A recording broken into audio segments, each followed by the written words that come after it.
Hello guys, welcome to 5th generation and welcome to another unboxing. Welcome to another vlog.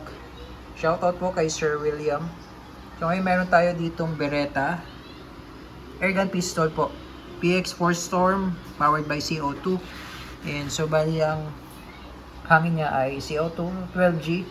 Ito po, disposable po ito. Bali yung isang CO2 good for 50 shots more or less. Yung isang tangke. Yan. Tapos, ang bala niya ay bulitas. Yan yung bulitas. 4.5. Bulitas po yan, 4.5 mm. At, po pwede rin siyang pellets. Ito yung lead pellets. Yan. Ang gamit natin ngayon, pointed. 177, caliber 177. So, yan yung po pwedeng bala sa kanya. Bulitas or pellets. Ayan. Blowback, metal slide. Ayan po. Pellet or steel BBs. Ayan. Steel BB or pellet. So, dual ammo siya. Yung magazine niya ganito. Stick type siya na magkabilaan. Ayan. Ayan. Magazine 2x8. So, ibig sabihin, magkabilaan kasi siya eh. So, pakita ko sa inyo mamaya yung magazine niya. Kaya siya 2x8. All in all, 16 rounds. Pero rotary mag siya, 8-8 yung laman. Ayan. Ito siya. Beretta PX4 Storm. May mga markings din yan. Yan oh. Markings din ng Beretta yan. PX4. Ayan. Sa real steel, sa live, ito yung manual safety. No? Pero dito sa airgun, ito, parang ano lang to eh. Design. Design siya, design. Ang safety niya na dito, ito yung safety niya. Ito design lang. Pero sa live, ito yung manual safety niya. Tapos meron din siyang rail para sa flashlight. Meron itong decocker. Meron itong decocker. Mamaya papakita ko sa inyo. Beretta PX4 Storm. Okay, so dito tayo sa magazine. Ito yung stick type na 8-rounder. So bali dalawa yan magkabilaan. Yan. So pag ipapasok mo siya ganyan. Yan. Pagka naubos yung 8, babalik ta rin mo lang. Yan. Yan. So 8-8 siya, no? So depende sa user kung pellet, puro pellet or puro bulitas. So ngayon, ang lalagyan natin ng 8 yung isang rotary tapos 8 steel bolt tapos 8 pellet para sa testing. So ito yung bulitas ayan. May magnet din siya diyan. May magnet yan. So pagka hinulog mo siya sa butas, hindi yan malalaklak. Ayan. So wala problema kung ikot nyo counterclockwise or clockwise. Wala problema dyan. Ayan. Ayan. So yun yung kagandahan nito kasi meron siyang magnet. Hindi siya nilalaglag.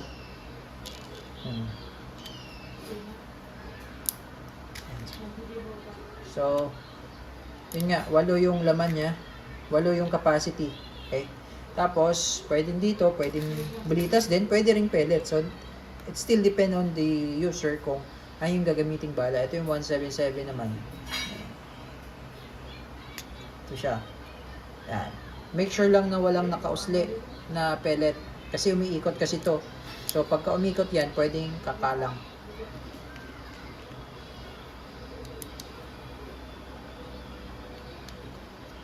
Yan. So, ganun lang paglo-load. Hindi po pwedeng magkabaliktad.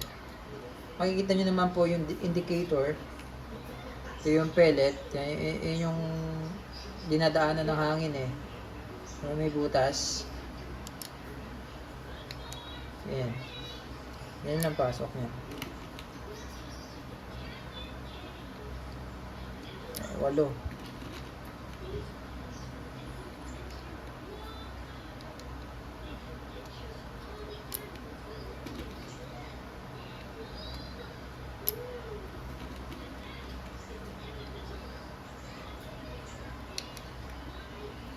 Yan. So, ayan yung magazine niya. Ngayon, dito tayo sa safety. So, ito yung manual safety niya. Bali, push mo backward, tapos push upward. Push backward, then push upward. Ayan. So, yan yung fire. So, pagka kinasa mo siya, pansinin nyo, bumababa yung hammer. Ayan, bumababa yung hammer, di ba?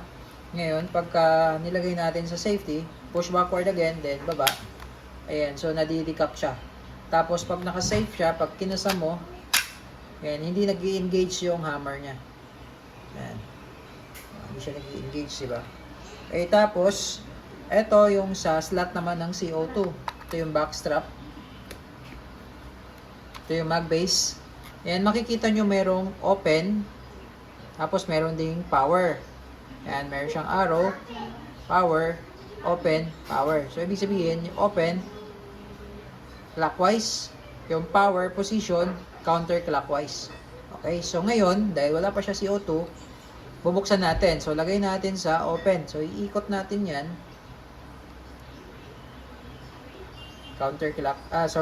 Clockwise. Clockwise. So, ayan. So, sagad yung ikot niya, no? Sagad, pag ganyan. Okay, and then, lalagyan po natin ng oil. Every time mag-load tayo ng CO2, kailangan may oil. Ito yung cartridge. Ayan, bago, wala pang butas yan. So, load mo lang siya dyan, tapos ihigpitan mo to. Ayan, iikot mo siya ganyan. Para lumapat siya dito sa CO2. Sa may puwitan ng CO2. Ayan. Sa base. Ayan, pagkalapat niyang ganyan, ayan, huwag mo siyang higpitan masyado, tamang higpit lang. Pagkalapat ng ganyan, pag hindi na maikot, tama na yan. Okay. Ayan, tapos, pagka lalagay na natin sa power position, yan, iikot na, ibabalik lang natin, counterclockwise. So, ibabalik natin. So, ito, kasi mapupush niya yan, mabubutas na yan. Lagay natin sa power position. Yan, yan yung power position. So, ibig sabihin, maigpit na po siya. Maigpit na push niya yung CO2, punctured niya yan. Punctured na. So, may pressure na siya, may laman na siya. So, balik lang natin yung backstrap. So, ayan yung PX4 Storm na dual ammo. Ayan. So, testing.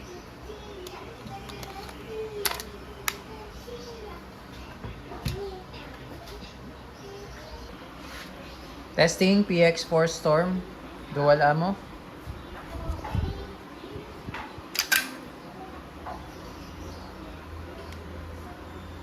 And firing.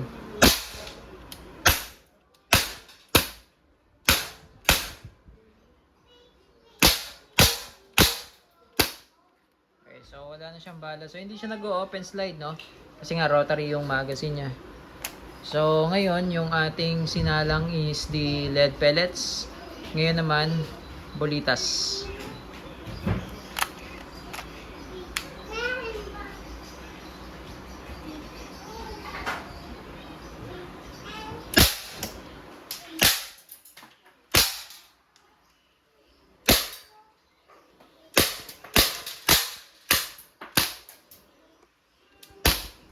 Okay, so wala na siyang bala.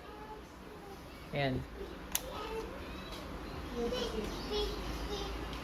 Okay. So, pagka wala ng bala, release nyo lang muna. Pwede kayo mag-load ulit. Tapos, pagka na-loadan nyo na, salpak, hindi nyo na ikakasayan dahil nga nakaka-cock na siya. So, ang gawin nyo, pagka ikikip nyo siya or isi-safe nyo na, pwede siyang lagay sa safety. Yan, push mo lang to, backward, then down. Yan, madidikap siya. Huwag siya kalabitin kasi nandito yung CO2 niya. Makukonsume yung CO2. Yan, PX4 Storm, dual ammo airgun.